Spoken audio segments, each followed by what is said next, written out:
السلام علیکم۔ باب نمبر 6 پڑھنا ہے آج۔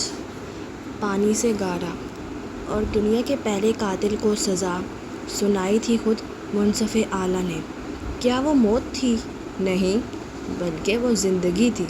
اور کہہ دیا خدا نے کہ اے قابیل، تم پھرو گے زمین میں مغرور، بدنصیب، نشان زدہ ہو کر، اور تمہاری پیشانی کے نشان سے پہچان لے گا تمہیں ہر ملنے والا۔ اور یہ بھی فرمایا کہ کوئی قتل نہ کرے قابیل کو، کیونکہ جو کوئی قتل کرے گا قابیل کو میں اسے خود سزا دوں گا 7 گنا زیادہ۔ ہنری لانگ فیلو کی تحریر، ٹیل ٹاک سے ماخوذ۔ جواہرات بالکل سن سی ہوئی زمر کو دیکھ رہی تھی، گو کہ وہ یہی چاہتی تھی کہ زمر فارس سے انتقام لے، مگر پھر بھی اتنی تیزی سے ہوتا سب کچھ اسے مضطرب کر رہا تھا۔ اس نے بظاہر مسکرا کر سامنے دیکھا جہاں شادی کا فنکشن اور روشنی نظر آ رہی تھی، اور حماد اور کرن کو بھی۔ آف کورس میں تمہاری مدد کروں گی، لیکن یہ انتقام فارس سے یا خود اپنے آپ سے؟ اگر پہلا پورا ہو جائے تو دوسرا بھی قبول ہے مجھے۔ زمر بھی اسپاٹ نظروں سے سامنے دیکھ رہی تھی۔ کیا تم اس کا مقدمہ ری اوپن نہیں کر سکتی؟ اگر عدالت اس کو سزا دے تو زیادہ بہتر۔ آپ میری مدد کریں گی یا میں کسی اور کے پاس جاؤں؟ آپ کو یاد ہوگا آپ نے میرے پاس آ کر مجھے پیشکش کی تھی کہ اگر کبھی میرا ارادہ بدلا تو آپ میرے انتقام میں میری مدد کریں گی۔ اس نے سر سپاٹ سے انداز میں اسے دیکھا تو جواہرات فوراً مسکرائی، آگے بڑھ کر نرمی سے اس کا ہاتھ دبایا۔ شیور، میں اپنی بات پہ قائم ہوں۔ یہ سب قدرتی طریقے سے ہوگا۔ وہ بہت جلد تمہارے گھر تمہارا رشتہ لینے آئے گا۔ بس تم اس امر کو یقینی بنانا کہ تمہارے والد انکار نہ کریں۔ تھینکس۔ زمر کا لہجہ ٹھنڈا تھا۔ جواہرات خاموشی سے سامنے دیکھنے لگی، وہ ذہن میں اطمینان لائے عمل ترتیب دے رہی تھی۔ فنکشن اب اپنے اختتام کی جانب رواں تھا۔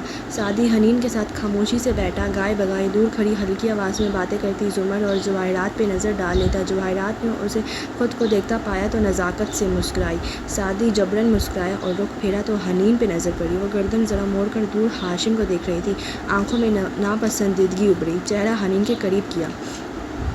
آئندہ ان سے زیادہ بات کرنے کی ضرورت نہیں ہے، نہ ہی ان کی کسی بات کا اعتبار کرنا۔ حنین نے چونک کر اسے دیکھا قدرے دل گرفتی سے۔ وہ جھوٹ نہیں کہہ رہے تھے، ان کو واقعی افسوس ہے۔ قدرے رکی، ان کو علیشہ کے لیے واقعی افسوس ہے۔ جانے بھی دو حنین۔ وہ بیزار سا پیچھے ہوا، پھر وہاں سے اٹھایا، ہال کے کونے میں کھلتے دروازے پہ رکا۔ وہ مردوں کے لیے مختص ریسٹ روم سے، اندر شیشے سے ڈھکی دیوار اور سامنے لگی بیسن کی قطار، اس کے آگے باتھ رومز تھے۔ سعدی ایک بیسن کے سامنے آ کھڑا ہوا، نل کھولا، چہرے پہ چھینٹے مارے، نل بند کیا، ساتھ رکھے ٹیشوز اٹھائے، ہاتھ صاف کیے، چہرہ اٹھایا تو ٹٹک کر رکا۔ آئینے میں اپنے ہاشم کھڑا نظر آ رہا تھا، دونوں ہاتھ پینٹ کی جیبوں میں ڈالے، فلٹڈ کوٹ کا بٹن بند، نرمی سے بغیر مسکراہٹ کے اسے دیکھتا۔ تم میرے آفس نہیں آئے؟ میری سیکریٹری نے تمہیں دوبارہ فون کیا مگر تم نے نہیں اٹھایا۔ میں مصروف تھا، اور سر جھکائے ہاتھ صاف کرتے بولا۔ ہاشم سوچتی ہوئی نظروں سے اس کا چہرہ دیکھتا رہا۔ کیا اس ہفتے آؤ گے؟ جی آؤں گا، مجھے اور آپ کو بات کرنے کی واقعی ضرورت ہے۔ ٹیشو ٹوکری میں پھینک کر سعدی سنجیدگی سے کہتے ہوئے مڑا۔ تمہارے پاس کچھ ہے سعدی جو میرا ہے؟ تمہیں چاہیے کہ تم مجھے وہ پرامن طریقے سے لوٹا دو، نہیں تو کیا کریں گے آپ؟ سعدی قدم قدم چلتا اس کے سامنے آئے، اس کی آنکھوں میں دیکھا۔ ہاشم یک ٹک اسے دیکھ رہا تھا۔ 7 سال پہلے جس معصوم لڑکے سے وہ ملا تھا یہ وہ نہیں تھا۔ ہاشم کے ماتھے پہ بل آئی۔ میں کچھ بھی نہیں کروں گا بچے، سوائے ایک نصیحت کے۔ جس شخص کے خاندان کے 2 لوگ قتل ہو چکے ہوں اس کو احتیاط سے کام لینا چاہیے کہ کہیں اگلا نمبر اسی کا نہ ہو۔ سعدی کے چہرے پہ عجیب سا دکھ ابھرا، بھنوئی سکیٹ کر اس نے قدرے تعجب سے ہاشم کو دیکھا۔ کیا آپ مجھے جان سے مارنے کی دھمکی دے رہے ہیں؟ کیا آپ میری جان لے سکتے ہیں؟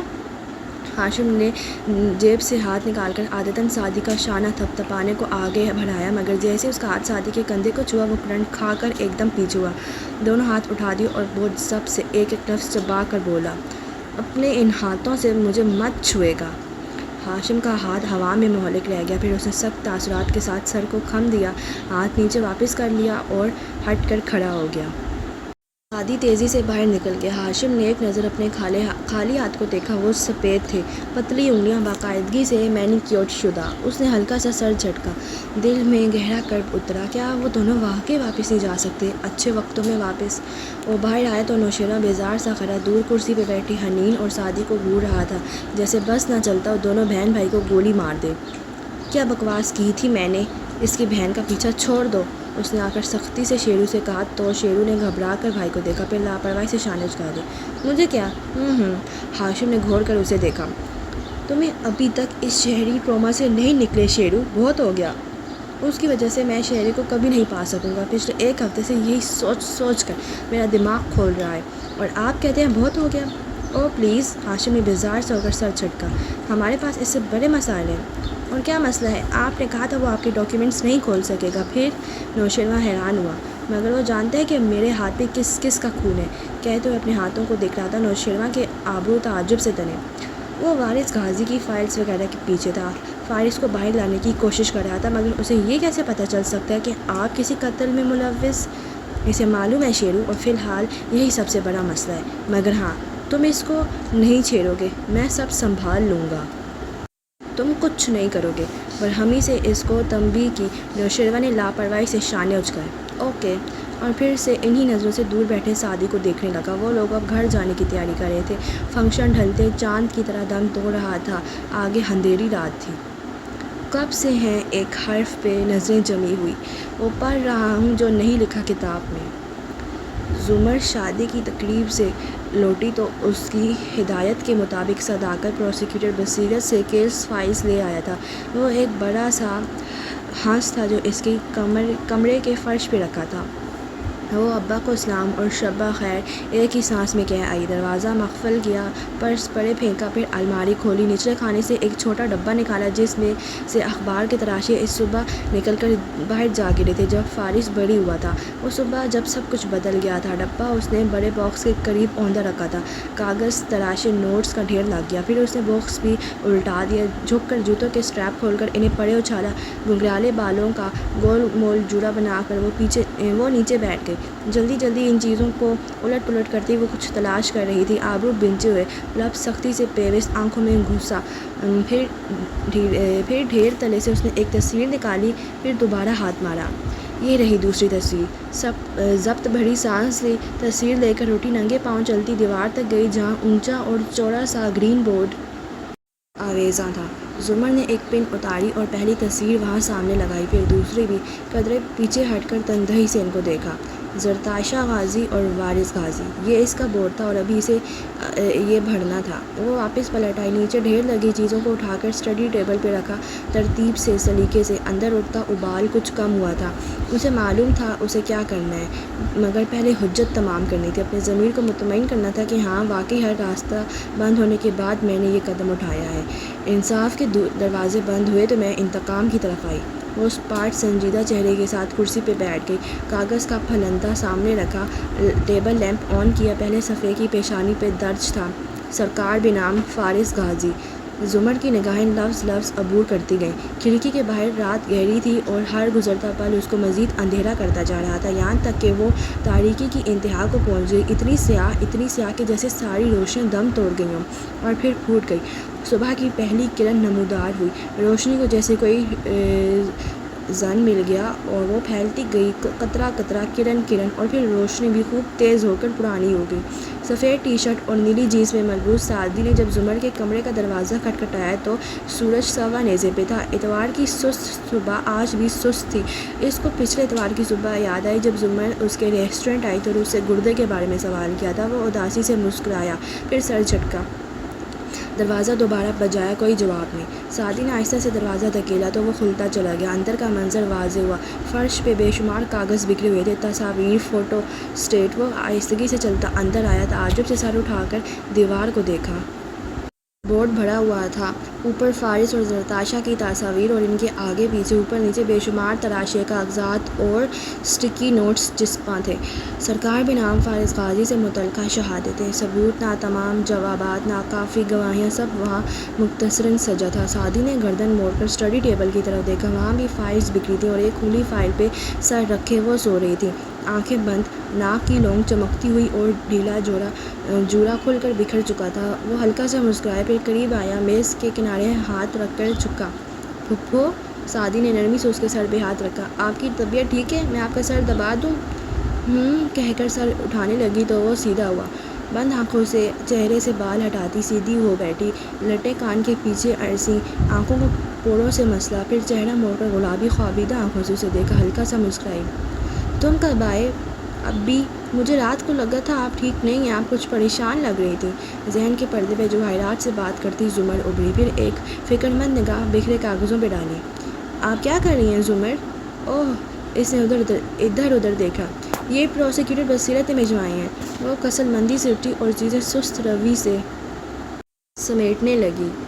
1.5 سال پہلے میں بھی یہی کر رہا تھا، مگر آپ کو یہاں کچھ بھی نہیں ملے گا۔ تم ٹھیک کہہ رہے ہو، خلاف توقع زمر نے سنجیدگی سے اسے دیکھ کر کہا۔ سعدی ایک دم چپ سا ہو کر اسے دیکھنے لگا۔ واقعی یہ کیس مڑتا ہے، کوئی بھی چیز یہ ثابت نہیں کرتی کہ فارس گلٹی ہے۔ وہ اب فائل میں صفحے ترتیب سے لگا رہی تھی۔ سوائے آپ کی گواہی کے، مطلب وہ احتیاط سے ایک ایک لفظ کہہ رہا تھا، مطلب جو آپ نے کورٹ میں کہا، یعنی کہ فائرنگ سے پہلے فارس غازی کے نمبر سے فارس غازی کی آواز میں آپ کو کال کی گئی تھی، اور تم نے؟ زمر نے پرسکون ٹھنڈی نگاہوں سے اس کا چہرہ دیکھا۔ اپنے وکیل کے ذریعے کورٹ میں یہ ثابت کر دیا کہ وہ کال جعلی تھی، کچھ سافٹ ویئر یوز کر کے فارس سے مشابہ آواز بنائی گئی تھی۔ جی، کیونکہ وہ جعلی تھی اور اسی لیے جج نے ماموں کو رہا کر دیا۔ سعدی، تم ٹھیک کہہ رہے ہو، زمر نے سمجھنے والے انداز میں اس بات میں سر ہلایا۔ ہو سکتا ہے مجھے واقعی سیٹ اپ کیا گیا ہو، وہ سب جھوٹ ہو، میری غلط گواہی کی وجہ سے فارس نام لینا بھی اذیت ناک تھا۔ نے 4 سال جیل میں کاٹے۔ یہ کیس مکمل طور پہ پڑھنے کے بعد غیر جانبداری سے مجھے واقعی یہ لگ رہا ہے کہ میں ہی غلط ہوں۔ مجھے نہیں پتہ، مگر میرا نہیں خیال کہ اب میرے پاس کوئی وجہ باقی رہ گئی ہے تمہارے ماموں کو مورد الزام ٹھہرانے کی۔ اس لیے گو کہ میرا دل پوری طرح صاف نہیں ہوا، مگر میں اپنے الزامات سے پیچھے ہٹتی ہوں۔ سنجیدگی سے کہتی وہ فٹافٹ اب کمرے کی چیزیں اپنی جگہ پہ واپس لا رہی تھی۔ اگر میں غلط ہوں اور تم سب ٹھیک ہو، اور شاید ایسا ہی ہو، تو میں ہار مانتی ہوں۔ میں یہ نہیں چاہتا کہ آپ ہار مانیں، اس کو دکھ ہوا تھا۔ گڈ، پھر تم مجھے ایک بات بتاؤ، فارس نے جو مجھے کال کی تھی، جو تمہارے بقول جعلی آواز تھی، واٹ ایور، اس کی ریکارڈنگ تمہیں کہاں سے ملی؟ ریکارڈنگ؟ سعدی کے حلق میں کچھ پھنسا۔ 1.5 سال پہلے تمہیں تمہارے وکیل نے وہ ریکارڈنگ عدالت میں پیش کی تھی، اور تمہارے ایکسپرٹ گواہ نے یہ ثابت کیا تھا کہ اس آواز کا وائس پرنٹ فارس کی آواز کے وائس پرنٹ سے مختلف ہے، اور اس ریکارڈنگ کا سورس تم لوگوں نے کبھی ظاہر نہیں کیا تھا۔ کیا تم مجھے بتاؤ کہ وہ تمہیں کہاں سے ملی؟ اس کی سنجیدہ بھوری آنکھیں سعدی پہ جمی تھیں۔ سعدی نے اس کو دیکھتے ہوئے لب کھولے، پھر بند کیے، ذرا سا سوچا، پھر ٹھہر کر بولا، میں جواب دینے سے انکار کرتا ہوں، اس بنیاد پہ کہ میرا جواب مجھے مرتکب جرم ظاہر کر سکتا ہے۔ قانون شہادت آرٹیکل 15 کے تحت تمہیں یہ استثناء حاصل نہیں ہے، کیونکہ ایسے جواب پہ تمہارے خلاف کارروائی کی جا سکتی ہے۔ چونکہ ہم کورٹ میں نہیں ہیں، اس لیے میں جواب نہ دینے کا حق رکھتا ہوں۔ اوکے، زمر گہری سانس لے کر مسکرائی، سر کو خم دیا اور باہر آ کر صداقت کو چائے کے لیے آواز دی۔ سعدی الجھا ہوا کھڑا رہا، پھر پلٹ کر اسے دیکھا۔ کیا آپ فارس غازی کو بے گناہ کہہ رہی ہیں؟ میں یہ کہہ رہی ہوں کہ میں دوبارہ اس پہ الزام نہیں لگاؤں گی، وہ مطمئن سی کہتی راہداری میں چلتی گئی۔ سعدی نے نظریں موڑ کر بورڈ کو دیکھا جو مختلف کاغذات سے بھرا تھا۔ زمر نے کیس پڑھا، شہادتیں، ثبوت، وہ سب دیکھا جس سے وہ ہمیشہ منہ پھیر کر چلی جاتی تھی، اور اسے یقین آ گیا کہ فارس بے گناہ ہے۔ سیدھی بات تھی، اسے تو خوش ہونا چاہیے تھا، مگر پزل کا کون سا ٹکڑا غائب تھا؟ سادہ سی بات میں چھپی کون سی پیچیدگی اسے الجھا رہی تھی؟ سعدی نے کئی سال اس لمحے کا انتظار کیا جب وہ تسلیم کر لیں کہ فارس بے گناہ تھا۔ وہ لمحہ آیا اور گزر گیا، مگر وہ مطمئن کیوں نہیں تھا؟ کیا اس لیے کہ وہ کئی سال پہلے والا معصوم سعدی نہیں تھا، اور آج کے سعدی کا دماغ اسے بتا رہا تھا کہ زمر اتنی آسانی سے مڑنے والی ٹہنی نہیں تھی۔ پھر وہ خود سے الجھتا باہر آ گیا۔ ابھی اسے ایک جگہ اور بھی جانا تھا۔ ہر ایک قدم اجل تھا، ہر ایک گام زندگی۔ ہم گھوم پھر کے کوچہ قتل سے آئے ہیں۔ کاردار کسر پہ وہ اتوار معمول کی چستی اور گہما گہمی کے ساتھ طلوع ہوئی تھی۔ سعدی نے نیچے 4 دیواری پہ ہارن دیا، اسے دیکھ کر گارڈز نے دروازہ کھول دیا۔ کار مخصوص چیک پوائنٹ سے گزر کر آگے آئی، ڈھلان عبور کی، اور وہ رہا سامنے اونچا محل، اور اس کے عقب میں چھوٹی سی انیکسی۔ وہ کار اس روش پہ آگے لے گیا جو اونچے نیچے سبزے کے درمیان سے گزر کر انیکسی تک جاتی تھی۔ نفتن اس نے رفتار آہستہ کر دی۔ ہاشم کی عقبی بیلکنی کا منظر سامنے آیا۔ وہ نیچے سبزے پہ کھڑا تھا، ٹراؤزر اور آدھی آستین کی ٹی شرٹ میں، ہنستے ہوئے جھک کر اپنے پالتو لیبراڈور کتے کے بالوں کو سہلا رہا تھا۔ ساتھ میں اختیار ہنسی پرجوش سی سونیا کھڑی تھی۔ وہ دونوں مدھم آواز میں باتیں کرتے ہنستے جا رہے تھے۔ گاڑی کی آواز پہ ہاشم نے سر اٹھایا، ایک نظر ڈرائیونگ سیٹ پہ بیٹھے سعدی کو دیکھا، پھر دوسری کار کے رخ پہ ڈالی، مطلب وہ انیکسی جا رہا تھا۔ پھر مسکرا کر سیدھا ہوا، ہلکا سا ہاتھ ہلایا۔ سعدی نے جواب میں بنا مسکرائے دائیں ہاتھ اٹھایا، پیشانی کے قریب لے جا کر سر کو خم دیا۔ خاموش سلام، ادب پہلا کرینہ ہے دشمنی کے کرینوں میں، اور کار آگے لے گیا۔ ہاشم سرد سی مسکراہٹ سے اسے دور جاتا دیکھتا رہا، پھر سر جھٹک کر سونیا کی طرف متوجہ ہو گیا جو اسے کچھ کہہ رہی تھی۔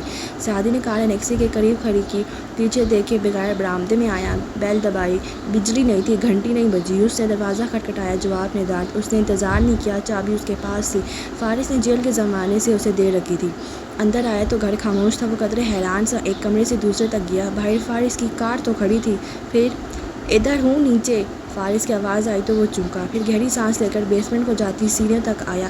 نیچے پورے گھر کے رقبے جتنا بڑا سا کمرہ تھا جس میں بڑے بڑے ستون تھے۔ ارد گرد کاٹ کباڑ، پرانا فریزر، گاڑی کا سامان وغیرہ رکھا تھا۔ ایک دیوار پہ خالی ریکس تھے جہاں کسی زمانے میں فارس کی پستولیں اور بندوقوں کی کلیکشن ہوتی تھی۔ جب پولیس نے اسے گرفتار کیا تو سب لے گئی، کچھ بھی واپس نہیں کیا۔ سعدی زینے اترتا تہہ خانے کے فرش تک آیا، اندر سفید بلب جل رہے تھے، پھر بھی روشنی کم لگتی تھی۔ فارس دیوار سے لگی میز کے آگے کھڑا تھا، سعدی کی طرف پشت تھی، سر جھکا کر منہ میں کچھ چباتا، کچھ کاغذات الٹ پلٹ کر رہا تھا، مگر سعدی نے اسے نہیں دیکھا۔ میز سے پیچھے موجود دیوار کو دیکھتا قدم قدم آگے آیا، وہاں کوئی بورڈ وغیرہ نہ تھا، دیوار پہ ہی تصاویر، کاغذات، کٹنگز وغیرہ چسپاں تھے، اوپر نیچے دائیں بائیں۔ یہ زمر کی دیوار سے زیادہ بھری ہوئی تھی۔ سعدی کے ابرو فکر مندی سے اکٹھے ہوئے، ذرا خفگی سے رخ پھیر کر اسے دیکھا۔ تو آپ 2 ہفتے سے یہ کر رہے تھے؟ کوئی اعتراض؟ وہ پیالے میں رکھی سونف کے دانے اٹھا کر منہ میں رکھے مڑے بنا بولا، وہ ابھی تک سعدی کو نہیں دیکھا تھا۔ مگر آپ کیا کر رہے ہیں؟ وہ اس کے ساتھ آ کر ہوا، آنکھیں سکیڑ کر اس کا داہنا رخ دیکھا، چھوٹے کٹے بال اور سنجیدگی سے سکڑی سنہری زرد آنکھیں جو اب دیوار پہ جمی تھیں۔ جو ساری زندگی کیا ہے تفتیش۔ وہ سرخ مارکر لے کر دیوار تک گیا، ایک کٹنگ چسپاں کی اور مارکر سے اوپر سوالیہ نشان بنایا، پھر واپس مڑ کر سعدی کو سنجیدگی سے دیکھنے لگا۔ تم کیسے آئے؟ مگر اب وہ گردن موڑ کر میز کے کنارے پہ رکھے بیگ کو دیکھ رہا تھا جس میں اس کی تازہ منگوائی گئی گنز تھیں اور گولیاں، اور یہ سب کچھ دیکھتے ہوئے سعدی کو غصہ آنے لگا۔ وہ اس کی بے گناہی کے ثبوت دیتے تھک گیا، اور ادھر آ کر کوئی یہ سب دیکھ لے تو کیا یہ آپ کے نام پہ لائسنس شدہ ہیں؟ ناپسندیدگی سے گنز کو دیکھ کر اس نے مشکوک نظروں سے فارس کا چہرہ دیکھا۔ نہیں، اگر گرفتار کرنا ہے تو کر لو، تلخی سے کہتا وہ میز تک واپس آیا اور کاغذات اٹھا کر دوسری طرف رکھنے لگا۔ سعدی نے بے بسی سے اسے دیکھا۔ 1.5 سال پہلے میں یہی کر رہا تھا، مگر یہ تفتیش آپ کو کہیں نہیں لے کر جائے گی، اس کے آگے گلی بند ہے۔ تو تم پھر مجھے سکھا دو کہ تفتیش کیسے کرتے، میں ساری کلاسز اٹینڈ کروں گا۔ ناک سے مکھی اڑاتا وہ تاثر لیے بنا بولا۔ سعدی اف کر کے رہ گیا، پھر گھوم کر اس کے سامنے آیا۔ اگر آپ کو پتہ چل بھی گیا کہ یہ سب کس نے کیا ہے تو آپ نے یہ اسلحہ اس سے لیا ہے نا تاکہ اس کو جا کر گولی مار دیں۔ تم خون کے بدلے خون پہ یقین نہیں رکھتے؟ بالکل رکھتا ہوں، مگر انتقام لینے کے بھی طریقے ہوتے ہیں۔ آپ اس کو مار دیں گے، کل کو اس کے خاندان والے کسی اور کو مار دیں گے، اور یہ سائیکل آف ریونج یعنی انتقام کا چکر کبھی ختم نہیں ہوگا۔ اس نے فکر مندی سے سمجھاتے ہوئے آہستہ سے فارس کی کونی تھامی۔ ماموں، ہم ان کو سزا ضرور دلوائیں گے، مگر قانونی طریقے سے، اس طرح نہیں۔ فارس تیکھی آنکھیں کر کے اسے دیکھتا رہا۔ اور ان میں کون کون شامل ہے، وضاحت کرو گے؟ سعدی نے کوہنی چھوڑی، پیچھے ہوا، تھوک نکلا، ذرا سے شانے اچکائے۔ مجھے کیسے پتہ ہو سکتا ہے؟ یہی تو پوچھ رہا ہوں، جو تمہیں پتہ ہے وہ کسے پتہ ہے؟ سعدی نے ٹھہر کر نظر ملائے بنا دیوار کو دیکھتے ہوئے جواباً کہا۔ میں جواب دینے سے انکار کرتا ہوں، اس بنیاد پہ کہ میرا جواب مجھے مرتکب جرم ثابت کر سکتا ہے۔ اوہ کم آن، تمہیں یہ استثناء قانون شہادت آرٹیکل 15 کے تحت حاصل نہیں ہے وغیرہ وغیرہ؟ مجھے پتہ ہے۔ وہ مسکرایا۔ فارس نے واقعی آبرو اٹھا کر تعجب سے اسے دیکھا۔ سعدی نے کندھے اچکائے۔ زمر پھپھو کا بھتیجا ہوں آخر، اتنا قانون تو مجھے بھی آتا ہے۔ فارس کے تاثرات قدرے پھترا گئے، وہ سنجیدہ سا واپس مڑ گیا۔ سعدی کی مسکراہٹ مدھم ہوئی۔ کیا ہوا؟ جو تمہاری پھپھو نے میرے ساتھ کیا میں بھولا نہیں، اس سے بہتر ہے ہم اس طرف نہ جائیں۔ چائے پیو گے؟ سعدی کا دل بری طرح دکھا، مگر اس نے لب کھول کر بند کر دی، پھر سر ہلایا۔ جی پیوں گا، اور کرسی کھینچنے لگا۔ اوپر کچن میں سامان رکھا ہے، بنا لو۔ 2 کپ، میرے میں چینی نہ ہو۔ وہ جو بیٹھنے لگا تھا رکا، ناراضگی سے اسے دیکھا اور بہت اچھا کہہ کر سیروں کی طرف بڑھ گیا۔ فارس پر ستور گردن جھکائے کاغذات کنگال رہا تھا۔ انیکسی کا کچن لاؤنج سے ملحقہ تھا، بالکل اوپن۔ اس نے سامان ڈھونڈا، چولہا جلایا، پانی میں پتی گویا پھینکی، پھر کھڑکی کو دیکھا۔ اس پہ کوئی پردہ وغیرہ نہ تھا۔ کھڑکیوں کے شیشے پہ گفٹ پیپر لگا کر بھونڈ سی بچت کی گئی تھی، اور یہ تو سب کو پتہ تھا کہ زرتاشا ایک انتہائی پھوڑ لڑکی تھی۔ سعدی نے کھڑکی کھولی تو سامنے خسر کا عکبیزہ نمایاں ہوا۔ ہاشم بال کتے کی طرف اچھالتا، وہ اسے منہ میں کیچ کر کے سونیا کی طرف بھاگتا۔ سونیا ہنس ہنس کے دوہری ہو رہی تھی۔ سعدی کے چہرے پہ زخمی سا تاثر آیا۔ اس نے کھڑکی بند کر دی، زور سے ٹھک۔ ایک ہفتہ ہو گیا ہاشم کی فائلز وہ لے کر بھی بے بسی سے بیٹھا تھا۔ اسے جلد از جلد ثبوت اکٹھے کر کے ہاشم کے پاس جانا تھا تاکہ زمر اور فارس کی آپس کی غلط فہمی دور ہو جائے۔ ذہن میں آگے کا لائحہ عمل ترتیب دیتا وہ چائے بنا کر نیچے لایا تو فارس اپنی بھری دیوار کو دیکھ رہا تھا، نچلا لب دانتوں سے دبائے، آنکھیں سکیڑ کر کچھ سوچتا۔ یہ آدمی، اس نے الیاس فاطمی کی تصویر پہ انگلی سے دستک دی، یہ وارث کا باس تھا اور اس نے وارث سے استعفیٰ مانگا تھا۔ ہر بند گلی کا زرہ اس شخص تک جاتا ہے، یہ یقیناً کچھ نہ کچھ جانتا ہے۔ اس نے تائیدی نظروں سے سعدی کو دیکھا، اس نے شانے اچکائے اور کپ فارس کی طرف بڑھا دیا۔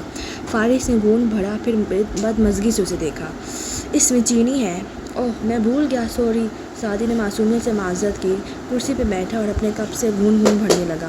فارس نے اسے گھونٹ کر سر جھٹکا، پھر دوبارہ دیوار کو دیکھنے لگا۔ وہاں چسپاں تصویریں بلیک اینڈ وائٹ تھیں، پھر یکایک ان میں رنگ بھرنے لگا۔ کوئی کوثر خزاں چھائی اور زرد موسم بہار آئی۔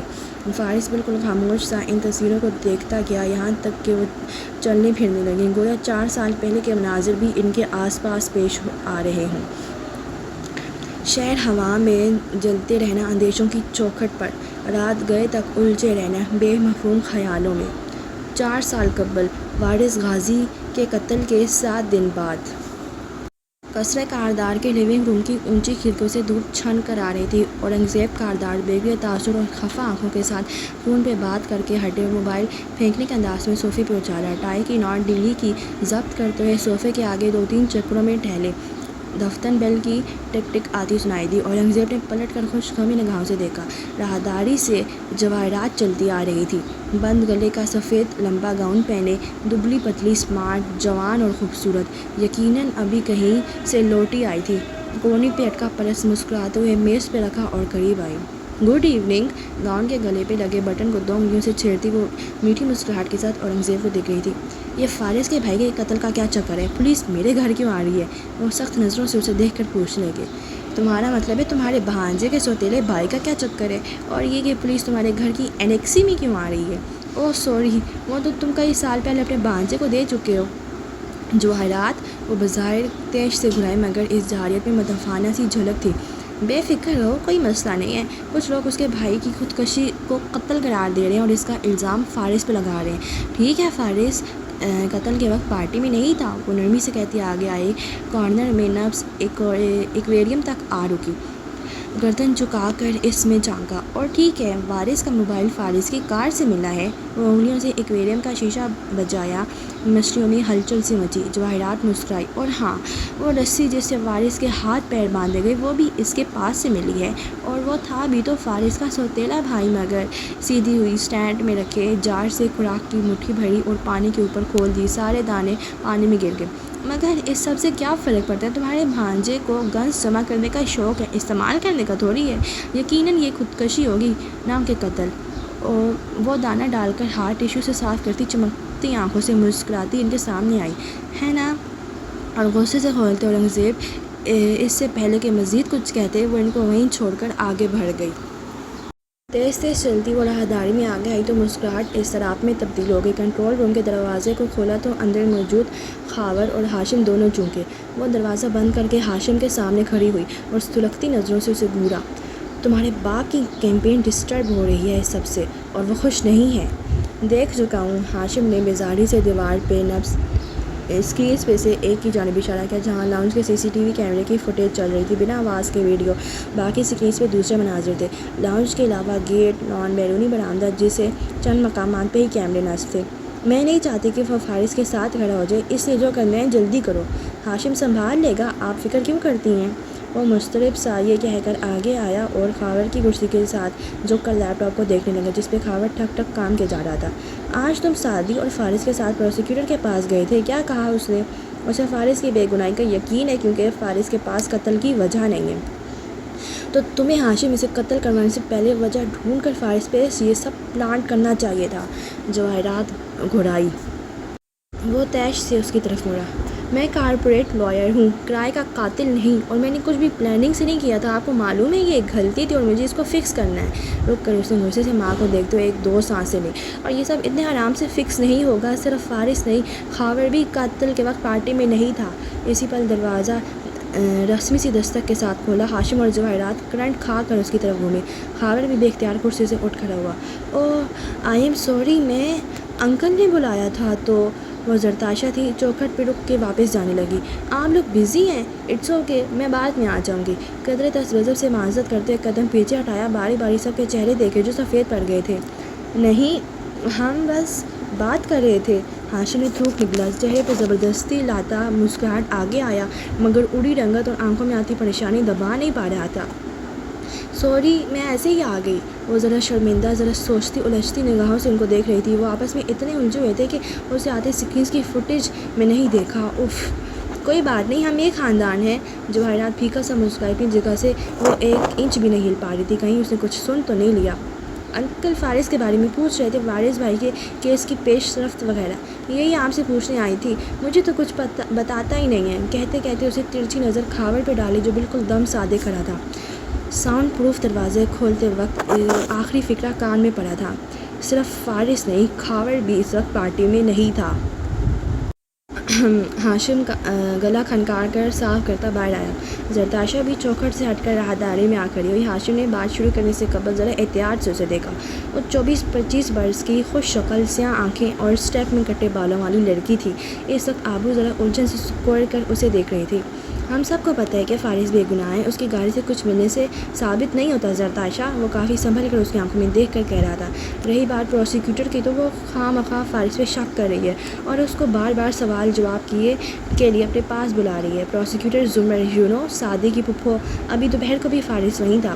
زرتاشا کی الجھن مدھم ہوئی، اس کی جگہ ناگواری سے ابھری۔ وہ فارس پہ شک کر رہی ہیں؟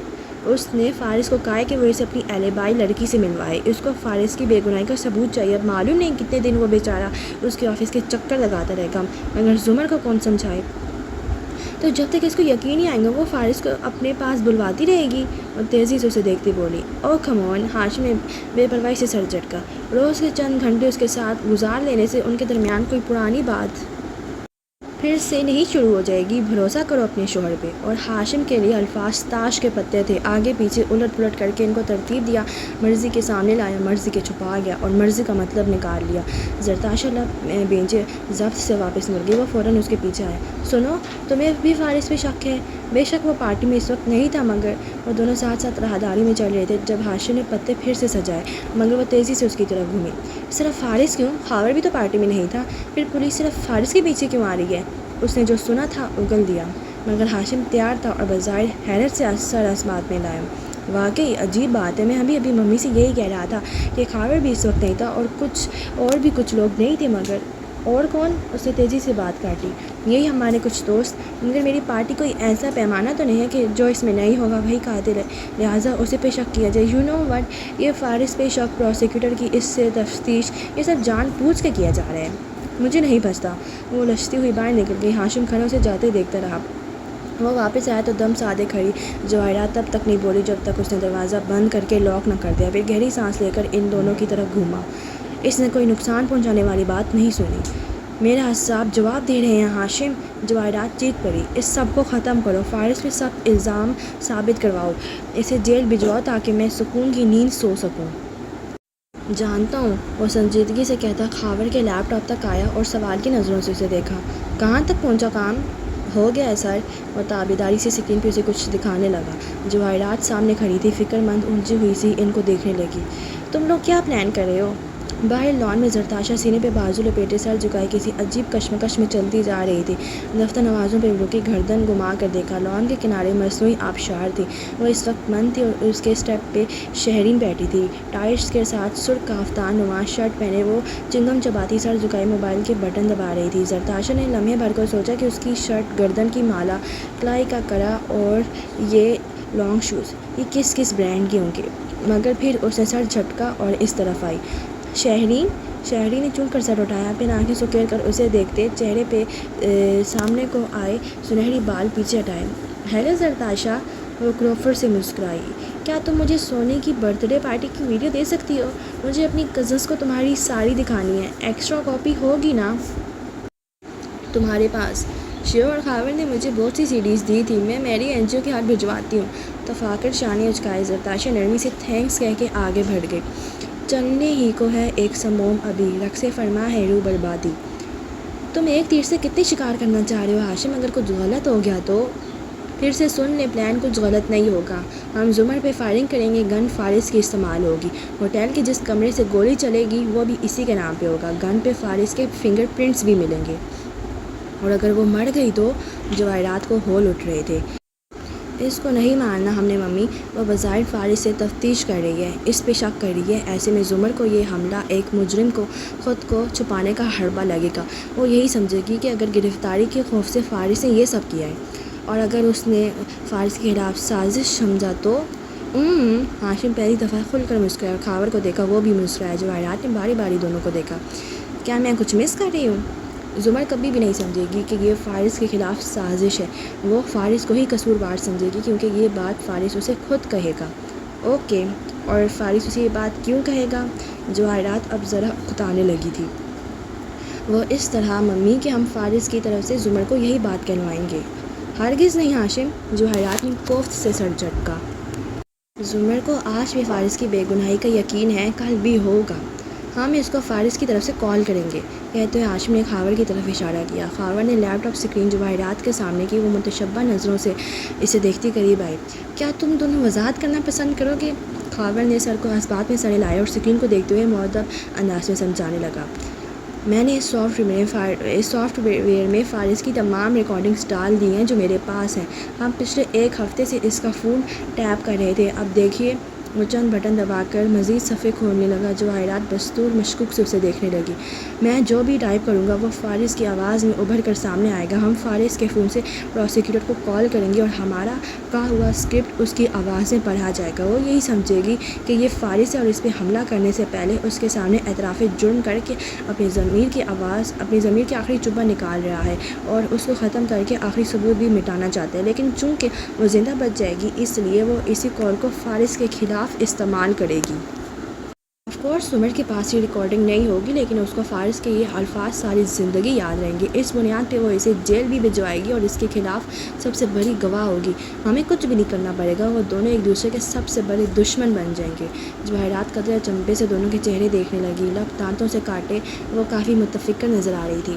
ہاشم، اگر کچھ غلط ہو گیا، اگر زمر ہماری چال میں نہ آئی، اگر اس نے سب کو ایک سوچا سمجھا پلان سمجھا تو پھر ہماری قسمت کا فیصلہ اسی کے ہاتھ میں ہوگا، مگر میں اپنے خاندان کے لیے اچھی امید رکھنا چاہتا ہوں۔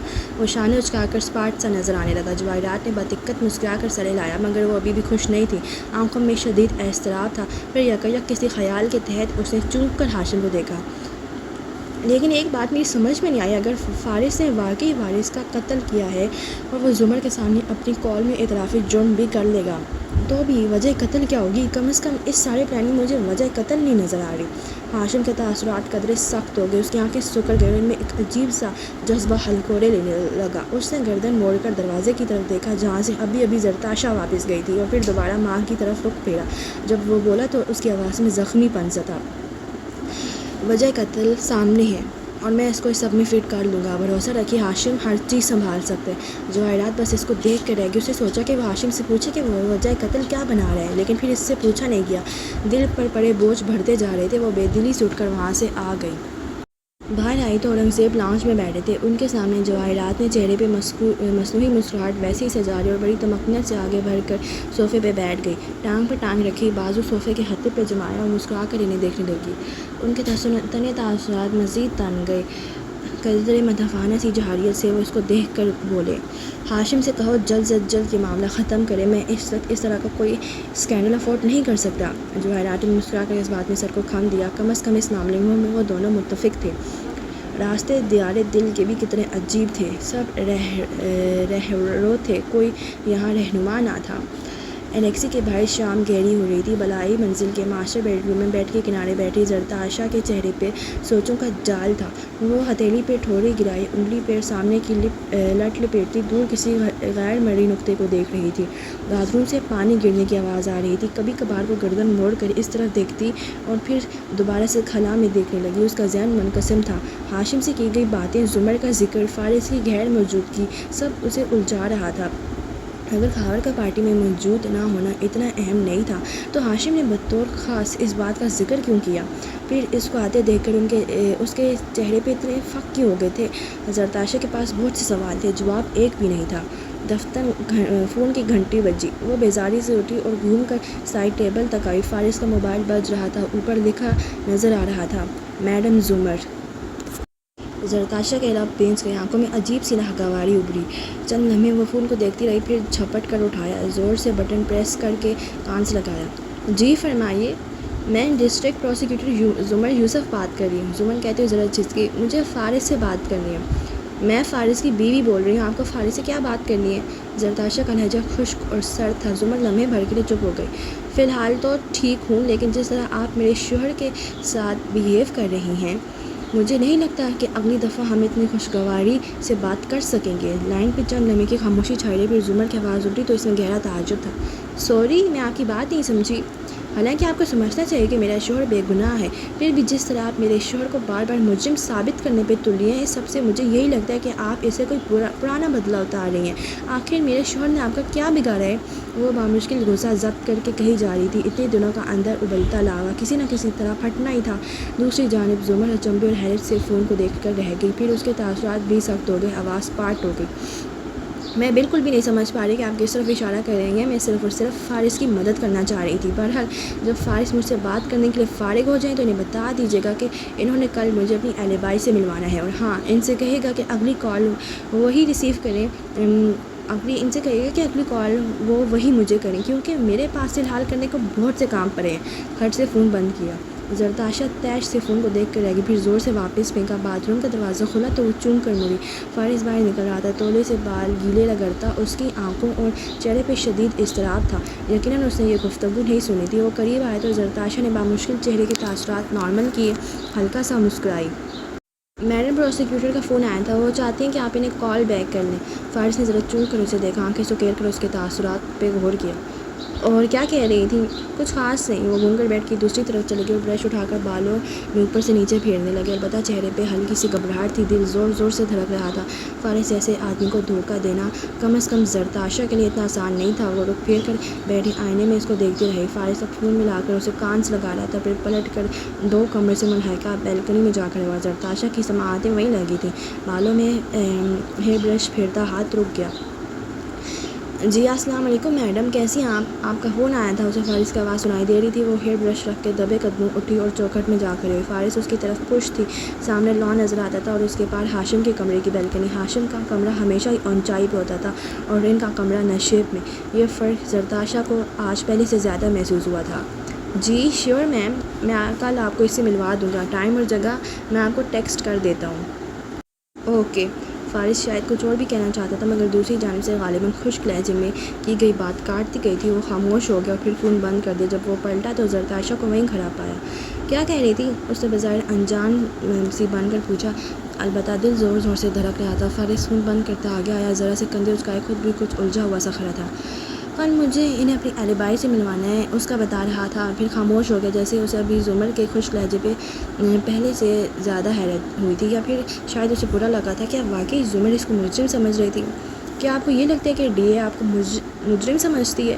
زرتاشا ذرا کی ذرا احتیاط سے اس کا چہرہ دیکھتے قریب آئی۔ وہ جو بیڈ کے کنارے بیٹھ گیا تھا، چونک کر سر اٹھا کر اسے دیکھا، چہرے کے تاثرات ذرا نرم پڑے۔ آخر وہ اس کی بیوی تھی، اس کی سوچ پڑھ سکتی تھی۔ اس نے اسبات میں سر ہلایا۔ شاید۔ زرتاشا کو ذرا تقویت ملی، گردن اٹھا کر پہلے سے ذرا اعتماد سے وہ قریب آئی، اس کے کندھے پہ نرمی سے ہاتھ رکھا۔ زمر جو بھی کہے، میں جانتی ہوں آپ نے کچھ نہیں کیا اور میں جانتی ہوں کہ آپ مجرم نہیں ہیں، یقیناً کوئی اس میں آپ کو پھنسا رہا ہے۔ فارس کے تاثرات کی نمی بڑھتی گئی، اس نے ہلکا سا مسکرا کر سر کو خم دیا، ایسی مسکراہٹ جس میں سوگواریت بھی تھی اور زخمی پن بھی۔ تھینک یو زرداشا، تمہاری سپورٹ میرے لیے بہت معنی رکھتی ہے۔ وہ بھی جواباً مسکرا دی، البتہ وہ پہلے سے زیادہ مضطرب تھی۔ دل کو کیا چیز تنگ کر رہی تھی؟ ہاشم کا ایک بے معنی بے سبب سا جملہ کیا بس یہی زرداشا کو تنگ کر رہا تھا؟ اس نے سر جھٹکنا چاہا، مگر سوچوں کو جھٹکنا اتنا آسان نہیں ہوتا۔ ڈریسنگ ٹیبل کی دراز میں میری اینجو کے ہاتھ بھجوائی گئی ویڈیو سی ڈی رکھی تھی۔ چونکہ شہری نے بھجوائی تھی اس لیے خاور کو پتہ نہیں چل سکا اور نہ ہی ہاشم کو۔ اس نے سوچا کہ وہ کل اسے دیکھے گی۔ ہاں، کل۔